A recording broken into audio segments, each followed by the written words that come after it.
মানবিকতার প্রসারে যুব কার্যক্রমকে আরও বেগবান করতে হবে বলে মন্তব্য করেছেন চসিক মেয়র মোহাম্মদ রেজল করিম চৌধুরী।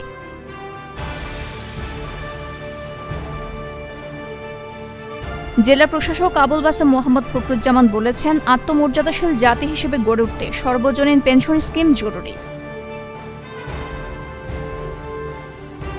রাঙামাটির কাপ্তাই কালবৈশাখীর ঝড়ে বসতঘর সহ বিভিন্ন ক্ষতিগ্রস্ত এলাকা পরিদর্শন করেছেন কাপ্তাই উপজেলা নির্বাহী কর্মকর্তা মহিউদ্দিন। আনোয়ারায় বঙ্গোপসাগর ও শঙ্খ নদীর মোহনা এলাকায় ঝড়ের কবলে পড়ে ডুবে গেছে ১৬টি লবণবাহী ট্রলার, এখনও ৭২ জন মাঝিমালা নিখোঁজ। Professional dress making and tailoring course নারীদের স্বাবলম্বী করবে বলে মন্তব্য করেছেন চসিকের সাবেক প্রশাসক খোরশেদ আলম সুজন।